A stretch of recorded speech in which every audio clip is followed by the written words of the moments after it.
The cage elevator screamed against its rusted guide rails, a metallic shriek that echoed down the black throat of the Nexus 9 mining station. Level 80, level 85, deeper into the crushing dark. Harlan leaned his weight against the cold steel mesh of the car. He was 58 years old and his spine felt every single ton of the millions of tons of rock pressing down from the surface above. He wore a heavy canvas rig stained black with years of machine grease and carbon scoring. A battered welding mask hung from his neck. He looked down at his right hand. It was trembling. It always trembled when the air pressure dropped. It was a phantom echo, a physiological ghost. 10 years ago, he had been standing at a primary pressure valve on a deep space rig. The warning light had flashed crimson. He was supposed to hit the manual override to seal the bulkhead, but he froze. Just for 3 seconds. 3 seconds of looking at the light, his brain failing to tell his hand to move. By the time his fingers slammed the button, the valve had blown.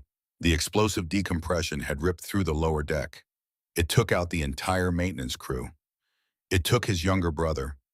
Now his hand shook, a permanent cruel reminder wired directly into his nervous system. The station med droids called it severe nerve trauma. Harlan called it the price of living. The elevator hit level 99 with a bone-jarring thud. The gates slid open, spitting a cloud of stagnant, iron-tasting dust into the corridor. Warden Vane was waiting. Vane wore a pristine gray uniform that had never seen a hard day of work. His boots were polished. His hands were clean. Harlan hated men with clean hands in a place like this. "You took your time," Welder Vane said, his voice clipped and hollow in the cavernous tunnel. "The lift runs on its own time, Warden." Harlan kept his eyes forward, his voice a low, gravelly rasp. He shifted the 60-pound portable welding rig on his shoulder. It bit into his collarbone, but he didn't adjust it. "What is the job?" "We have a containment issue in the primary biovault," Vane said, turning on his heel and walking briskly down the dimly lit corridor. "The specimen is fighting the siphon grid." She cracked the primary collar. "I need it fused solid. No flex, no breathing room." Harlan just nodded. He didn't ask questions. "You don't ask questions on Nexus 9 if you want to keep your bunk and your rations." They reached the end of the tunnel. Heavy set of blast doors thick enough to survive a tactical strike stood closed. Vane punched a code into the keypad. The hydraulic locks disengaged with a sound like a dying beast. The doors parted. A wave of heat washed over Harlan, smelling of raw ozone, burnt copper, and something else. Something ancient, like a thunderstorm trapped in a jar. He stepped into the vault. The chamber was massive, a hollowed-out cavern of black rock crisscrossed with thick industrial cables. At the center of the room, illuminated by the harsh, unforgiving glare of sodium vapor floodlights, was the source of the station's power. Harlan stopped walking. His breath caught in his throat. They had told him it was a beast, a mindless biological anomaly dredged up from the outer rim. They lied. She was suspended between 4 reinforced titanium pillars. Thick cables of crackling blue energy wrapped around her wrists, her waist, and her neck, pulling her taut. She was humanoid, but scaled to an impossible godlike proportion. 25 feet of raw, undeniable majesty brought low by corporate greed. Her skin was the color of a deep bruised twilight, a rich, dark violet that seemed to absorb the harsh lighting rather than reflect it. Faint, intricate patterns traced along her arms and sides, glowing with a faint, pulse-like rhythm. She was battered, covered in soot and minor abrasions from fighting the chains. Then she opened her eyes. Harlan felt a cold shock run down his spine. Her eyes were pure glowing white. No pupils, no irises, just pools of ancient, exhausted starlight. And they were looking right at him. There was no animal rage in those eyes. There was only a profound, crushing intelligence layered with a heavy, suffocating loneliness. She was suffering. The energy chains were not just holding her, they were leaching from her, draining her bioelectricity to power the mining drills miles above their heads. "Get to work," Vane snapped, pointing up at the heavy steel collar locked around her throat. "I want that seam welded tight. If she moves, I want it to choke her." Harlan did not look at Vane. He set his heavy rig down on the metal grating. The clang echoed through the silent vault. He pulled his heavy leather gloves over his scarred hands. He pulled the welding mask up over his face, plunging the world into darkness, save for the narrow, rectangular viewport. He engaged the magnetic clamps on his boots and began the slow walk up the curved maintenance gantry that brought him level with her chest. As he got closer, the sheer scale of her became overwhelming. He was a small, fragile thing of flesh and bone. One strike from her giant hand could crush him into dust. He could hear her breathing. It was a deep, rhythmic rumble, like the sound of tectonic plates shifting deep underground. He reached the platform near her shoulder. The heat coming off her skin was intense, like standing next to an open blast furnace. She turned her head slightly, the massive, glowing white eyes fixed on him. He saw the muscles in her neck tighten. She braced herself. She expected the burn. She expected the pain. Everyone who came into this room brought her pain. Harlan ignited his torch.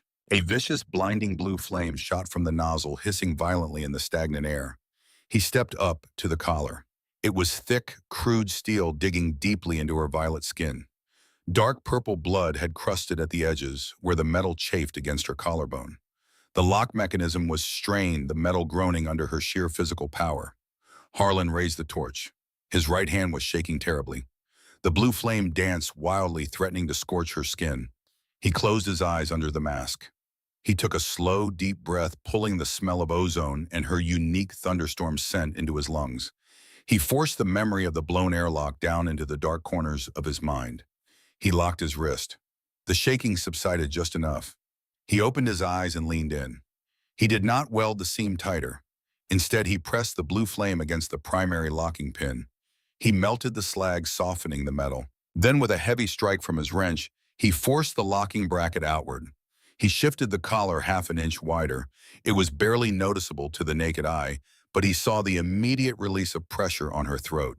He quickly applied a heavy layer of flux and welded the bracket into its new looser position.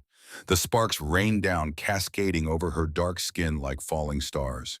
He killed the torch. The blue flame vanished. Underneath the mask, Harlan looked at her. She was staring at him. The tension in her massive shoulders had dropped. The subtle shift in the collar allowed her to draw a full, deep breath without the metal biting into her flesh. She did not speak. She simply watched him, her glowing eyes tracking his every movement as he flipped his mask down and began his descent back to the floor. Done, Harlan grunted, packing his hoses back into his rig. Vane looked up, squinting at the dark metal of the collar. It holds. It holds. Harlan lied. His voice was flat, empty. Good. The shift siren blared a harsh, grating wail that signaled the end of the rotation. Leave your gear, welder. Maintenance shift is over. Vane turned and walked out. The heavy blast doors began to cycle open. Harlan stood by his tool crate. He watched the guards pack their stun batons and move toward the exit. The vault was emptying. He reached into the deep cargo pocket of his canvas pants. He pulled out his ration block. It was a dense gray square of compressed oats and protein paste.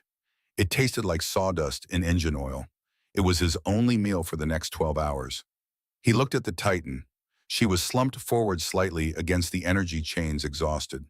The siphon was pulling the light from her skin. Harlan walked forward. He bypassed the yellow warning line painted on the floor. He walked right up to the edge of the containment grid. He reached out and set the wrapped ration block down on the steel grating right beneath the massive chained fingers of her right hand. He didn't look up to see if she noticed. He didn't offer a smile. He didn't want to thank you. He just turned around, his boots heavy on the metal floor, and walked out the blast doors before they sealed shut. The ride back to the barracks was silent. Harlan sat in his cramped metal-walled bunk. The station vibrated with the constant hum of machinery. The air was cold, recycled, and stale. He sat on the edge of his thin mattress and stared at his right hand. It was shaking worse than ever. The adrenaline was fading, leaving behind the cold, hollow ache of his nerves. The tremor moved up his forearm. He clenched his fist tightly, trying to force it to stop. It didn't work. It never worked. He looked at the clock on the bulkhead. 0200 hours. The entire sector was asleep. Harlan stood up. He walked over to his footlocker and kicked the latch open. He dug past his spare work clothes and pulled out a heavy-duty thermal coil. It was scrap something he had salvaged from a broken transport shuttle and wired to a portable battery pack. It was illegal to hoard tech, but the lower decks were freezing, and the company didn't care if the workers froze in their sleep. He slung the coil over his shoulder. He picked up his keycard. He walked out of his quarters. The quarters were empty, bathed in the dim red glow of the night cycle lights. He took the maintenance shafts, avoiding the main elevators and the security patrols. He knew the blind spots of Nexus 9 better than the architects who built it. He descended, back into the dark. When he reached level 99, he bypassed the blast door keypad. He pulled a small splicing tool from his belt, popped the access panel, and crossed the primary wires. The hydraulic locks clicked softly. The doors slid open just enough for him to slip through. The vault was pitch black, save for the crackling blue light of the energy chains and the soft rhythmic glow pulsing beneath the Titan's violet skin. She was awake. As soon as Harlan stepped through the doors, her massive white eyes found him in the darkness. She didn't move. The chains hummed loudly in the quiet room. The air in the vault was freezing. During the night cycle, the station diverted life support from the lower levels to save power. The ambient temperature was hovering near zero. Harlan walked past the warning line. He approached her left side. He unslung the thermal coil and set it on the grating. He hooked the cables to the battery pack and flipped the switch. The coil hissed, glowing a dull, angry orange. A wave of intense dry heat pushed upward, combating the bitter chill of the vault. He aimed the blower directly at her massive legs, where the cold steel of the floor was sapping her body heat. He sat down on his overturned tool crate, a few feet from her ankle. He crossed his arms over his chest, shivering slightly in his thin canvas jacket. For a long time there was only silence, just the hum of the heater and the crackle of the chains. Then a sound broke the quiet. It was a deep, resonant rumble, originating deep within her massive chest. It wasn't a growl, it was a sea, a release of tension. Harlan looked up. She was looking down at him. The glowing white eyes were soft. The harsh defensive glare was gone. She shifted her weight, the heavy metal chains clanking loudly. Slowly, deliberately, she lowered her massive head. She brought her face as close to the ground as the chains would allow. She was only 10 feet away from him now. The sheer size of her features was staggering. A single strand of her dark hair was thicker than a heavy mooring rope. Harlan didn't flinch. He didn't pull back. He just sat there, his right hand resting on his knee, trembling violently. She looked at his hand, then she moved her leg. It was a slow, careful movement. She shifted her massive foot, bringing her ankle closer to where he sat on the crate. She stopped when her skin was less than an arm's length away from him. Harlan stared at the expanse of deep violet skin.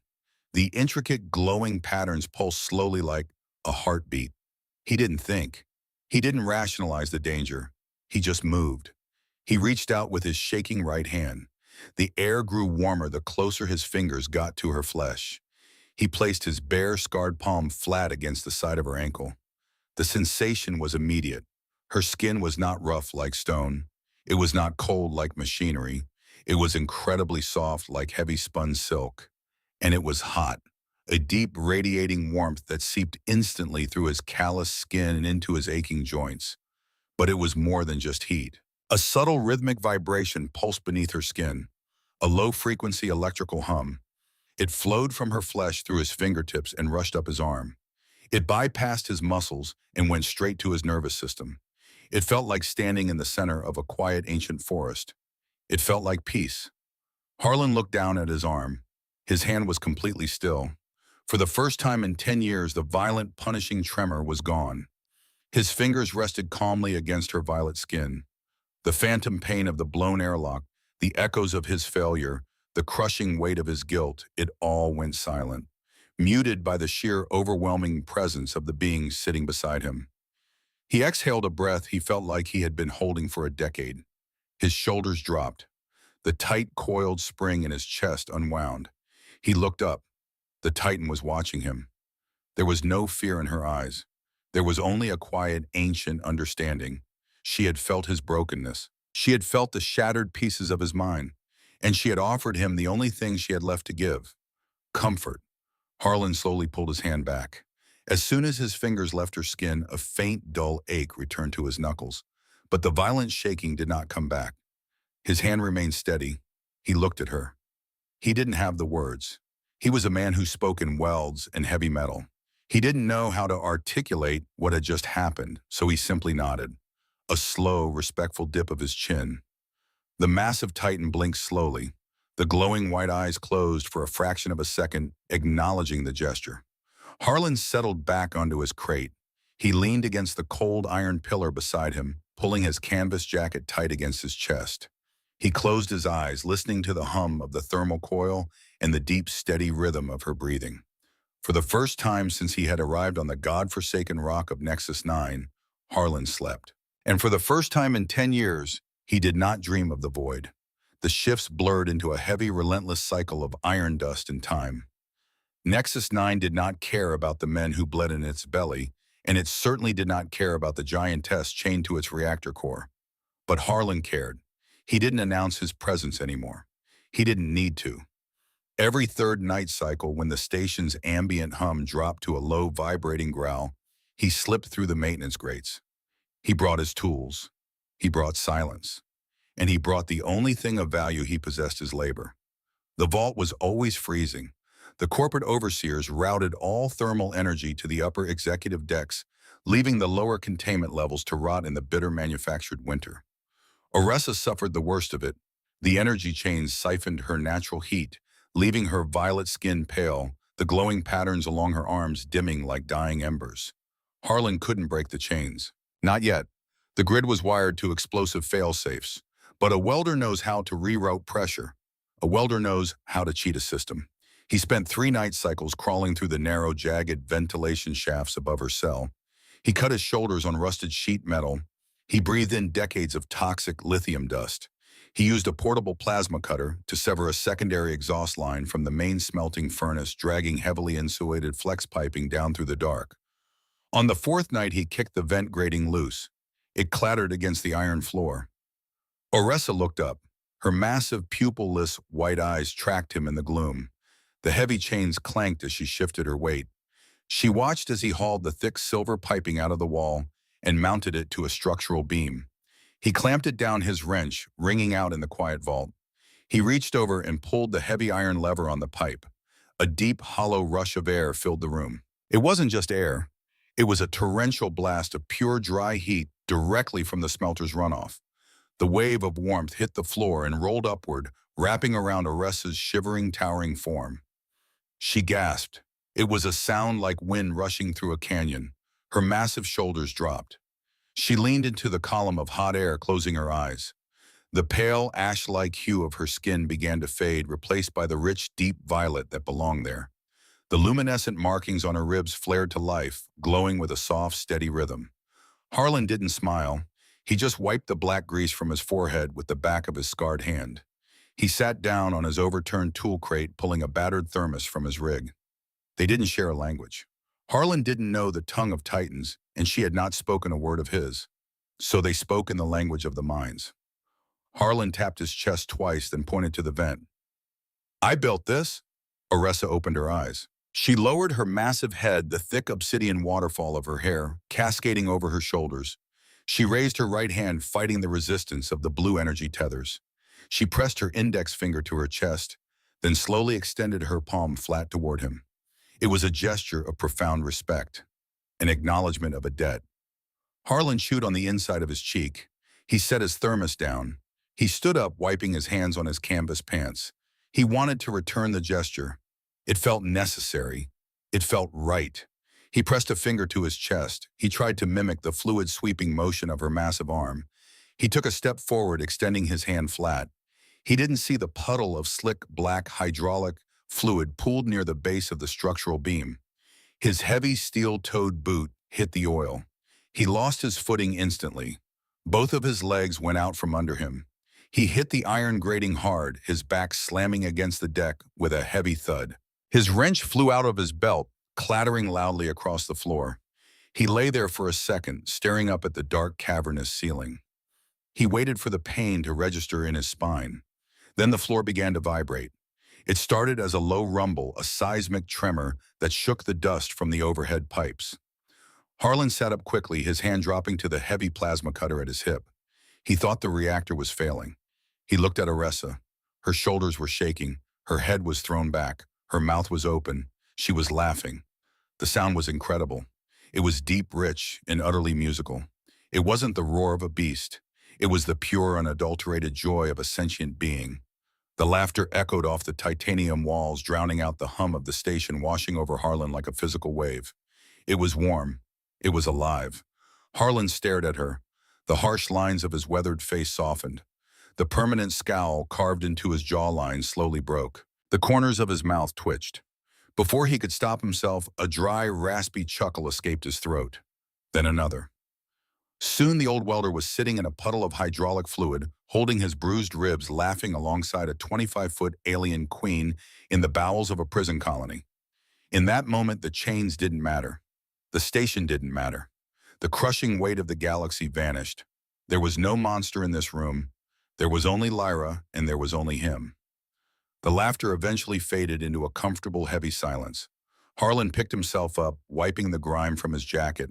He walked over to a high-pressure coolant valve near the base of her containment grid. It was leaking a steady drip of corrosive fluid pooling near her foot. He pulled a heavy wrench from his belt and knelt down to tighten the fitting. He gripped the wrench. He squeezed the handle. His right hand betrayed him. The tremor started in his knuckles, a violent, uncontrollable spasm that shot up his forearm. The wrench clattered against the iron pipe. The sound metal striking metal was sharp. Too sharp. It sounded exactly like a blown airlock. Harlan froze. The vault faded. He was back on the rig. The flashing red lights, the screaming alarms. He saw his brother's face through the reinforced glass hands slamming against the door. He felt his own legs locked in place. He felt the 3 seconds of pure, cowardly hesitation. Then the vacuum. The silence. The wrench slipped from his trembling grip and hit the floor. Harlan collapsed back onto his heels. He gripped his right wrist with his left hand, squeezing hard enough to leave bruises, trying to force the shaking to stop. His breathing grew ragged. Sweat beaded on his forehead despite the cold metal beneath him. A shadow fell over him. Oressa had shifted her weight. She knelt as low as the energy chains allowed. She didn't make a sound. She didn't offer empty words. She simply extended her right hand.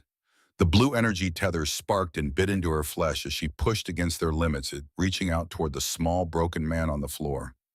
Her massive index finger, thick as a tree trunk and warm as a hearth, gently came to rest against his shoulder. The bioelectric hum washed over him instantly. It was a grounding current. It flowed through his shoulder, down his spine, and into his right arm. It didn't burn. It anchored him. Harlan stopped fighting his own body. He let his head drop, his chin resting on his chest. 3 seconds, he whispered. The words were gravelly torn from a place deep inside him that hadn't seen the light in 10 years. 3 seconds of fear. I froze at the console. My brother was on the other side of the bulkhead. I hesitated, and the vacuum took him. He stared at his scarred, trembling hand. I fix everything down here. I can weld a shattered hull. I can rebuild a turbine. But I can't fix this. I can't fix what I did. Oressa's finger applied a fraction more pressure. A gentle, steadying weight.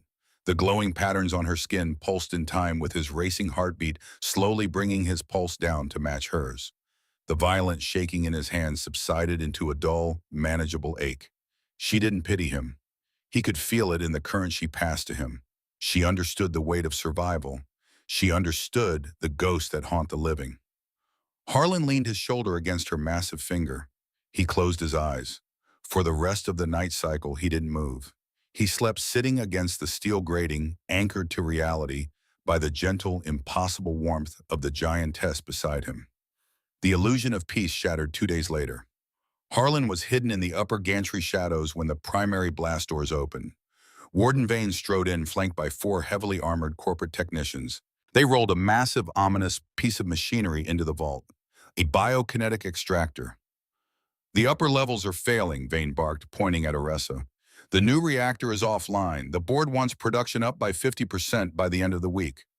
A technician looked at a datapad. Sir, the specimen is already at 70% drain. If we hook up the extractor and pull the core reserve, she won't survive the process. It will burn her nervous system to ash. Vane's face was stone. It's an animal, a battery with a heartbeat. Strip her down. Hook up the extractor. We initiate the deep drain at the start of the next shift. Harlan's blood ran cold. He gripped the iron railing of the gantry, his knuckles turning white. He looked down at Oressa. She heard them. She understood.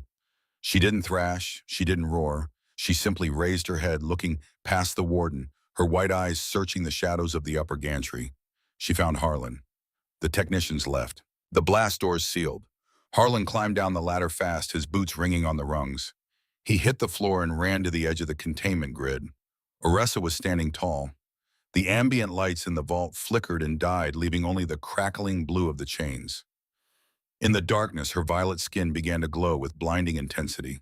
The patterns on her flesh shifted, forming intricate ancient runes. Harlan stepped back. He had seen those runes before, scrawled in the margins of old spacer logs, carved into dead rocks on the edge of the galaxy. They weren't tribal markings. They were a lineage. She wasn't just a titan. She was a matriarch, the apex of her species, a life-bringer capable of absorbing and projecting the energy of a star. And Nexus 9 was about to bleed her to death to run a rock crusher. She looked down at him. She placed her hand over her chest, right over her heart, and gave him a slow final nod. It was a goodbye. Something inside Harlan snapped. A rusted locked door in his mind finally blew open. He had stood frozen at a console once. He had watched someone die because he lacked the iron to move. He had spent 10 years punishing himself for those 3 seconds. He was out of time. He was out of excuses. No, he growled. The sound was guttural, raw. He turned his back on her. He didn't run to the chains. He couldn't break them with a torch, but he knew what powered them. He grabbed his heavy welding rig, throwing the 60-pound tank onto his back.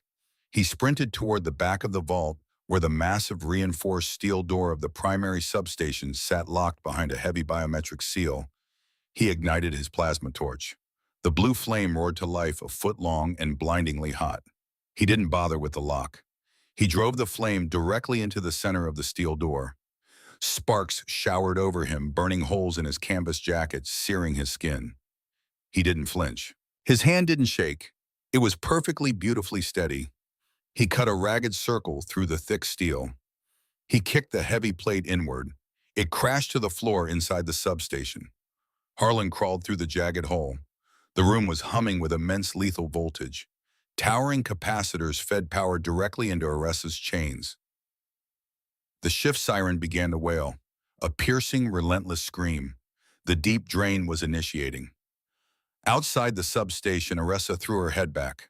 A sound of pure agony tore from her throat as the chains flared blinding white, ripping the life force from her cells. "Hold on!" Harlan roared over the noise. He didn't look for a switch. He looked for the main coolant line feeding the thermal core of the capacitors.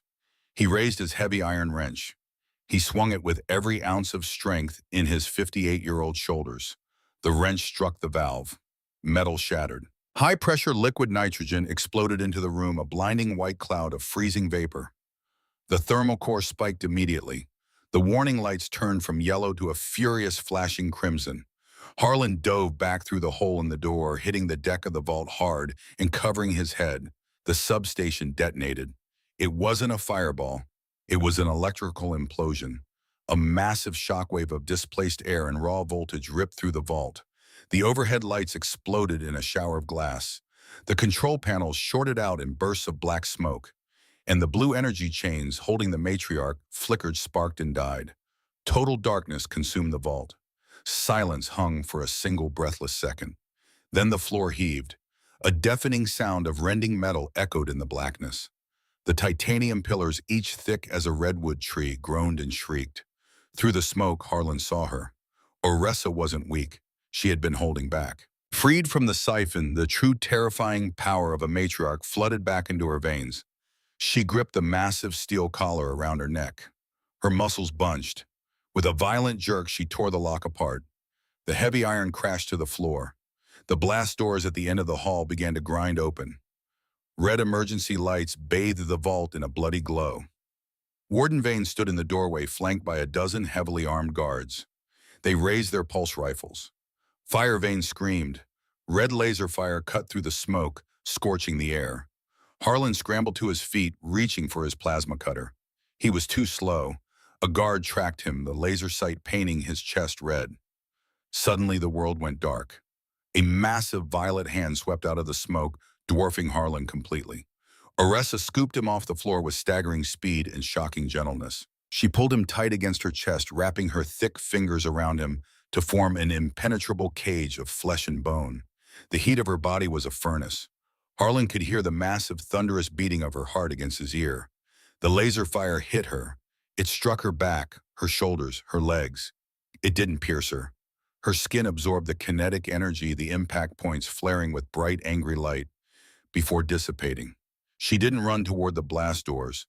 She turned toward the solid rock wall of the Nexus 9 outer hull. "Hold on, Welder," a voice resonated. It didn't come from her mouth.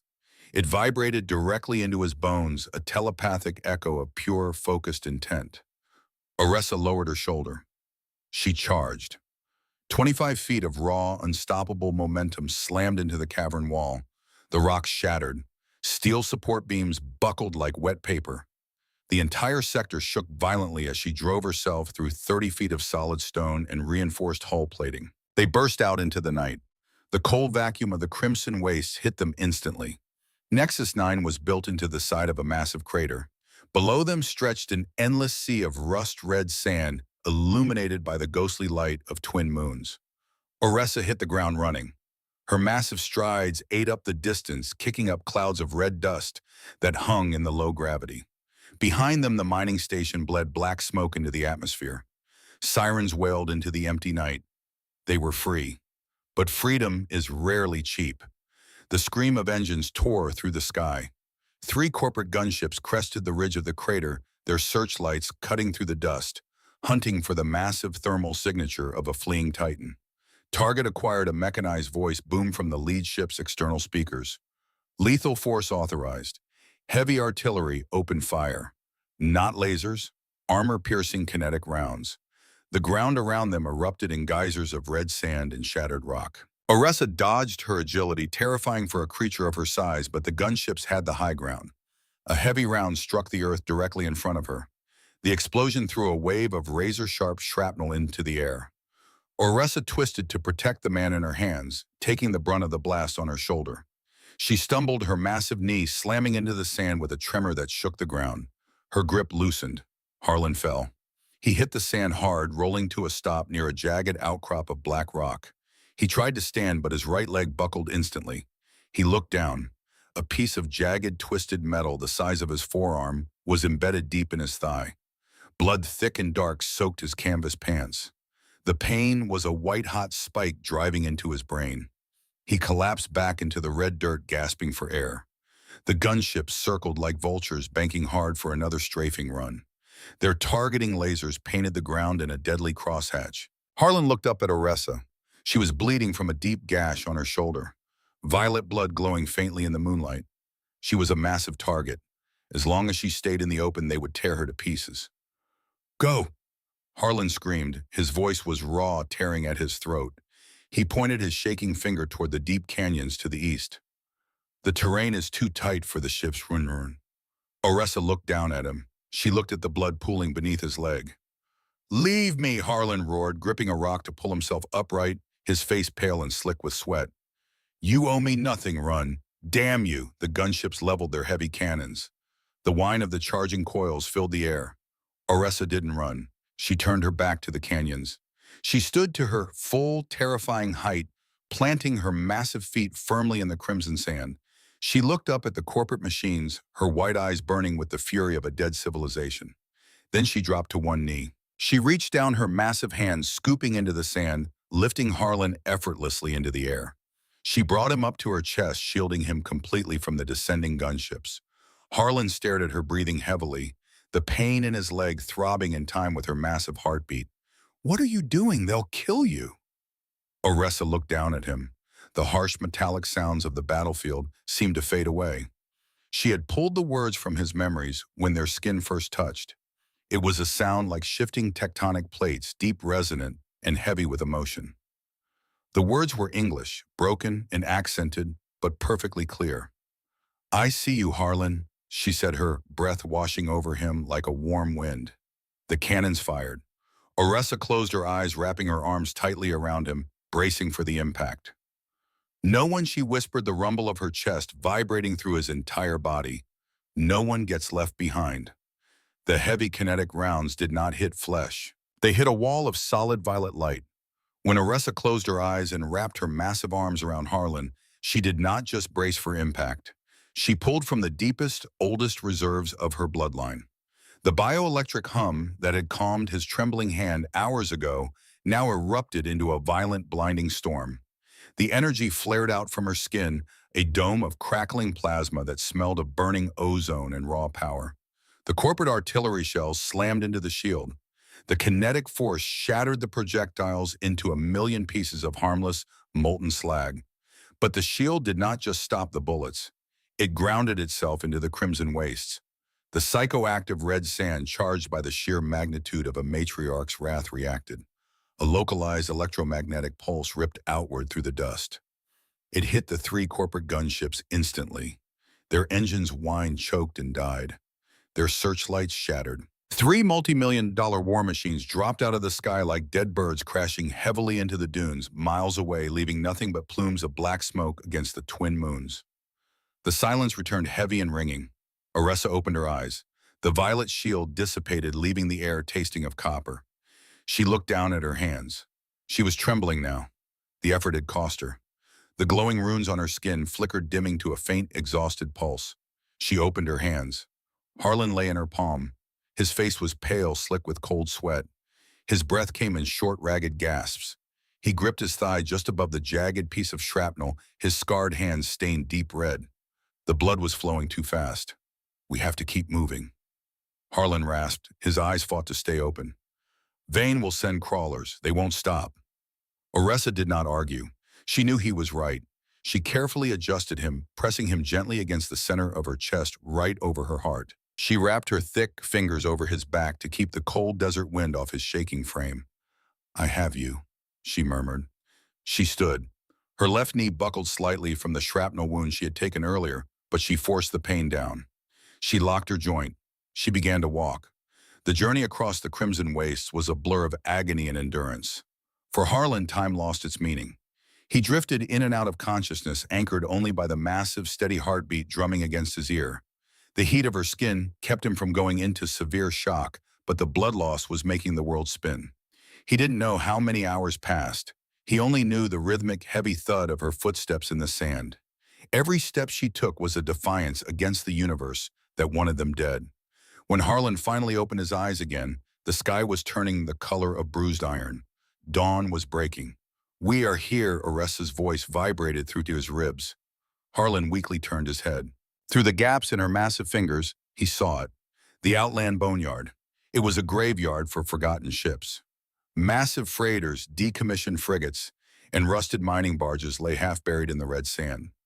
It was a place where scavengers came to pick the bones of the corporate fleet. It was also the only place on Nexus 9 with ships large enough to hold a Titan. Oressa moved through the metal canyons of the boneyard. She was exhausted. Her breathing was heavy, her towering shoulders slumping. There Harlan whispered, pointing a blood-stained finger. Looming in the shadows of a canyon wall was a colossal, rust-eaten monolith, the Iron Leviathan. It was an old deep-space livestock hauler originally built to transport genetically modified space whales across the outer rim. It was ancient, ugly, and covered in decades of dust. But its cargo bay was massive. Oressa approached the belly of the ship. The main loading ramp was lowered, resting heavily on the sand. The interior was pitch black. She knelt at the base of the ramp. Carefully, with infinite gentleness, she set Harlan down on the rusted metal grating. Harlan gritted his teeth as his boots touched the deck.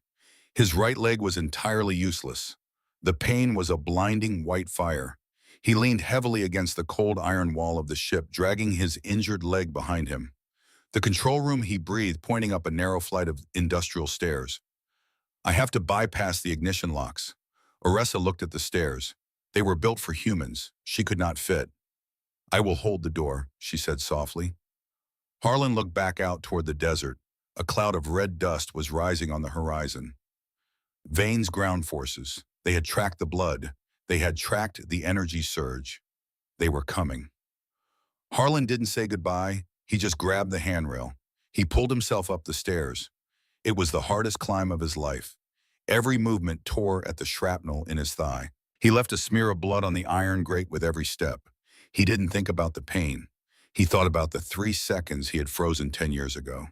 He thought about his brother. He was not going to freeze today. He was not going to let someone else die because he was weak. He reached the top of the stairs and collapsed into the control room. It smelled of rat droppings and stale air. The consoles were dead. Thick dust covered the heavy analog switches. He dragged himself into the pilot's chair. He reached into his belt with trembling, bloody fingers and pulled out his splicing kit. He ripped the panel off the main console. A rat's nest of dead wires spilled out. Outside, the roar of heavy engines echoed through the boneyard. Vane's armored crawlers tore into the clearing. 6 heavy assault vehicles bristling with pulse turrets. They fanned out surrounding the base of the Iron Leviathan. Warden Vane stood in the command hatch of the lead vehicle. He looked at the massive Violet Titan standing alone at the base of the boarding ramp. "End of the line, specimen," Vane's voice crackled through a megaphone. "You have nowhere left to run. Stand down and I might let the welder live in a cell." Oressa did not look at Vane. She looked at the armored vehicles. She looked at the weapons. She was tired. She was bleeding. But she was a matriarch. She planted her feet on the rusted ramp. She reached out and grabbed the industrial hydraulic pistons that controlled the bay doors. Up in the cockpit, Harlan's hands were shaking. Not from fear, but from blood loss. The wires were blurring together. Red to green, blue to ground. He needed the main reactor to spark, but the ignition coil was dead. He looked at his plasma torch. He looked at the heavy ignition manifold. He didn't have time to wire it. He had to jump it. He turned the torch on. The blue flame hissed. Down on the ground, Vane lost his patience. "Fire on her legs, bring her down." The turret spun. Oressa roared. It was a sound that shook the rust off the hull of the ship. She ripped the hydraulic pistons out of the ship's frame with her bare hands. Using them like massive steel clubs, she swung. She smashed the first crawler into scrap metal before it could fire a shot. The impact flipped the 20-ton vehicle end over end. The other crawlers opened fire. Pulse rounds tore into her arms and legs. She staggered, crying out in pain, but she did not fall. She swung again, crushing the turret of a second vehicle. She was buying seconds, buying time with her own flesh. In the cockpit, Harlan jammed the plasma torch directly into the ignition manifold. The heat fused the broken connections. A raw surge of electricity shot through the console, throwing Harlan back against the bulkhead.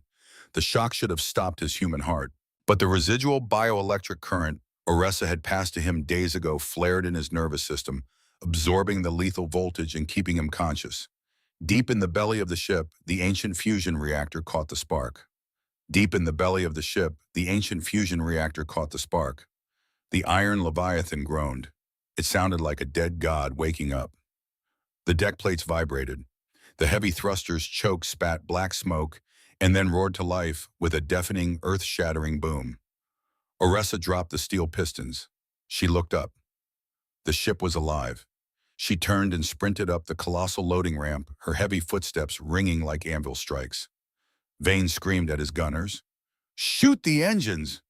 Bring it down!" But the Leviathan was already lifting. The sheer downward force of the main thrusters created a localized hurricane of red sand and superheated exhaust. Vane's crawlers were pushed back, their windshields shattering from the heat and pressure. In the cockpit, Harlan dragged himself back into the pilot's chair. His vision was going dark at the edges.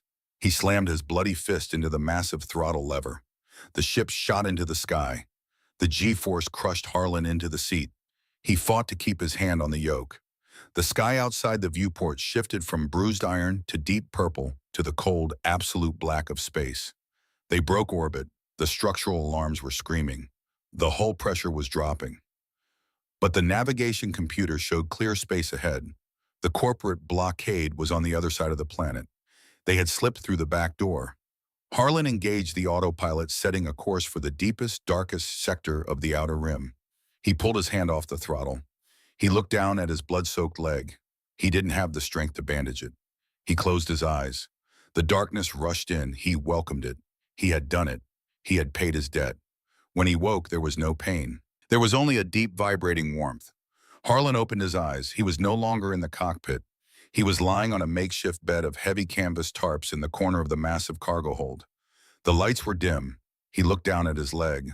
The canvas pants had been carefully cut away. The jagged shrapnel was gone. The wound was sealed shut, closed with a crude but effective weld of medical foam and cauterization. He looked up. Oressa was sitting on the iron floor next to him. She was battered.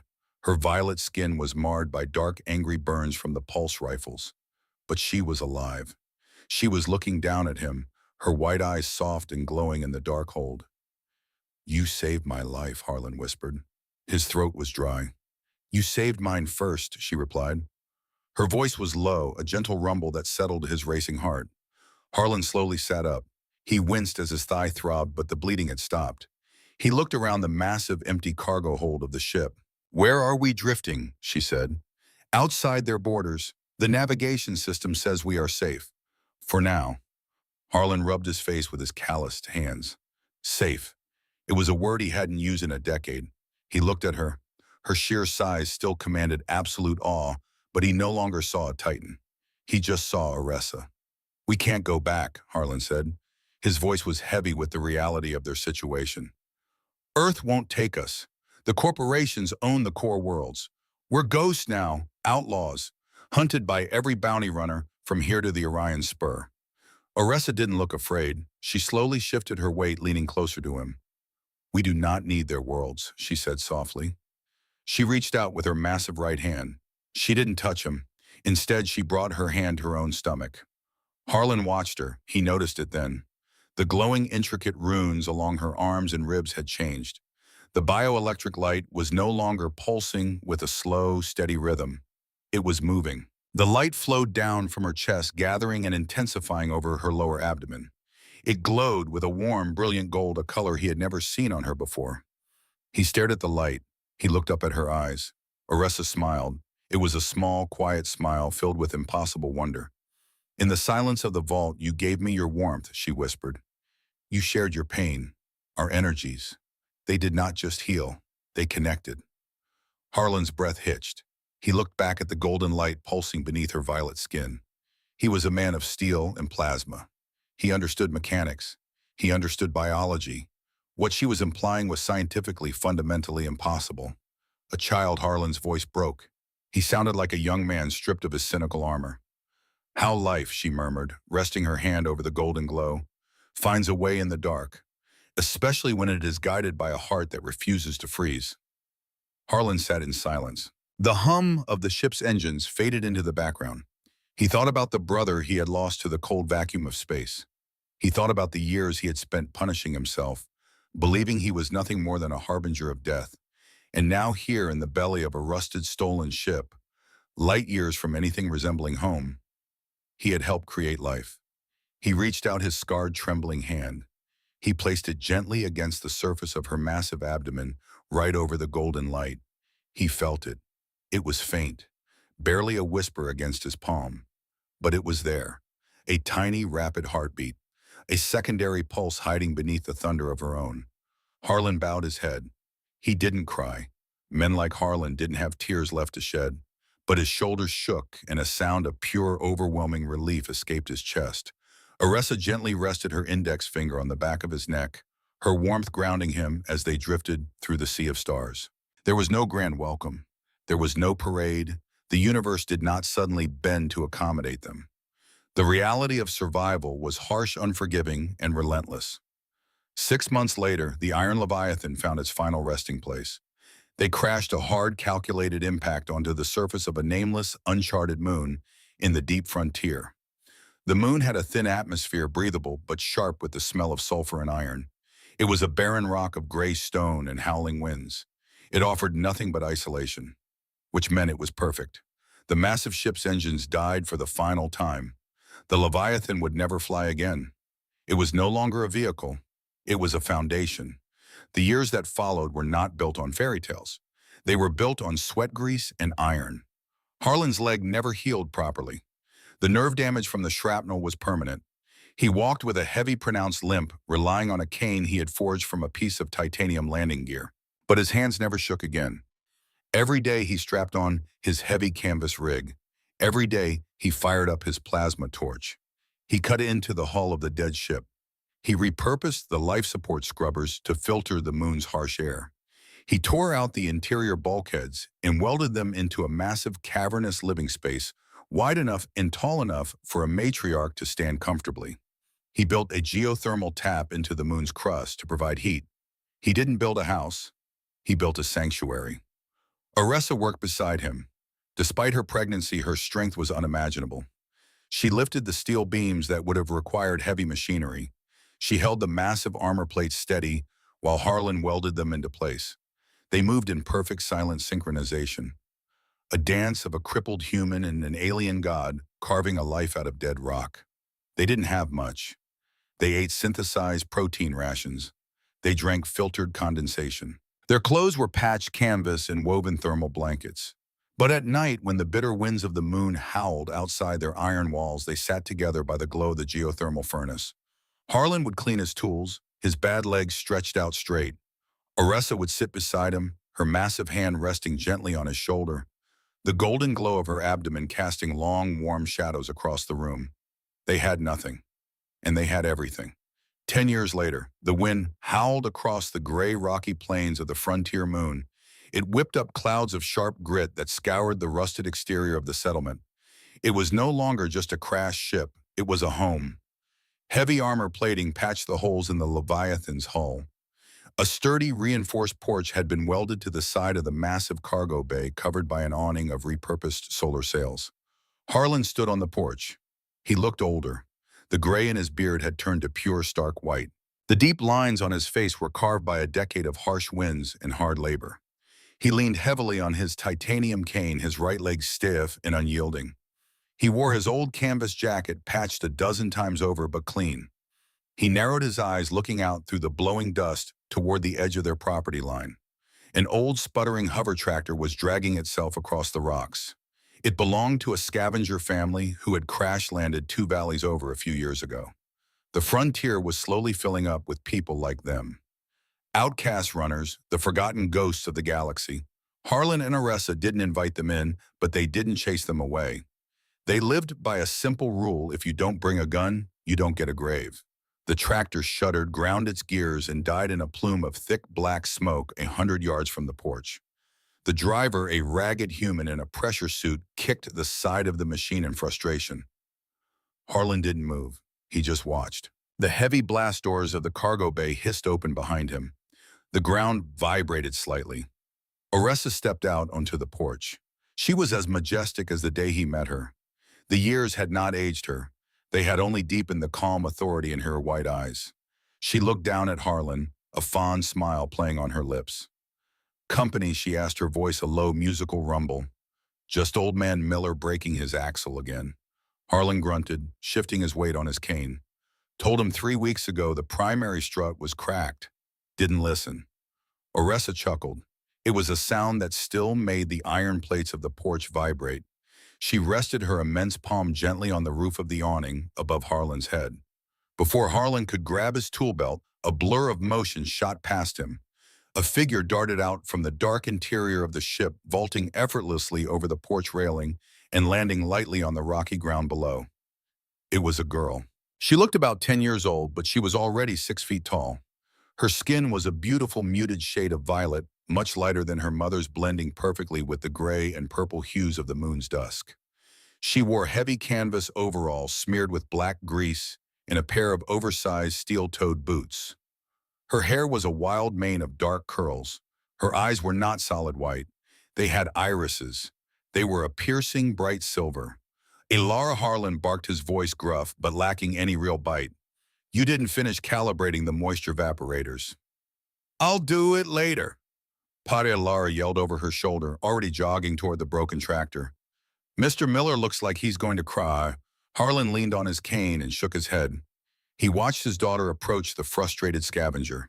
He watched as Miller nervously took a step back. People were always afraid at first, but Elara didn't loom over him. She smiled a bright, wide, human smile. She knelt down next to the smoking axle. She didn't ask for tools. She didn't ask for a welding torch. Elara reached out with her bare, violet hands. She grabbed the 2 cracked pieces of the heavy steel strut. She closed her eyes. A bright, crackling arc of blue bioelectricity jumped from her fingertips. The power of the matriarch bloodline channeled with the precision of a master welder. The metal glowed red, then white hot. She pushed the pieces together. The steel fused seamlessly, a perfect, unbreakable weld. She wiped her hands on her overalls, slapped the side of the tractor, and gave Miller a thumbs up. The scavenger stared in shock, then bowed his head in profound, stuttering gratitude. Harlan watched the exchange from the porch. The harsh wind pulled at his white hair. He looked down at his own scarred, aging hands. They were steady. They had been steady for 10 years. He didn't save the galaxy. He didn't tear down the corrupt corporations. He didn't win a medal. He was just a tired old man with a bad leg living on a rock in the middle of nowhere. But as he watched his daughter wave to the scavenger and run back toward the house, her silver eyes bright with the simple joy of helping someone in the dark, Harlan knew the truth. He had not let the vacuum win. He had not frozen. When the universe presented him with a monster in the dark, he had chosen to see a soul. He had chosen to reach out. He had chosen kindness when cruelty was the law of the land. And that choice had built a world. Oressa crouched down, bringing her face level with the porch. She looked at Harlan, seeing the quiet peace settling over his weathered features. "You did well, Welder," she murmured, the warmth of her breath washing over him. Harlan reached out, resting his calloused hand against her violet cheek. He looked at the home they built. He looked at the daughter running up the path. "Yeah," he rasped, a genuine, rare smile breaking through the scars on his face. "Not a bad day's work."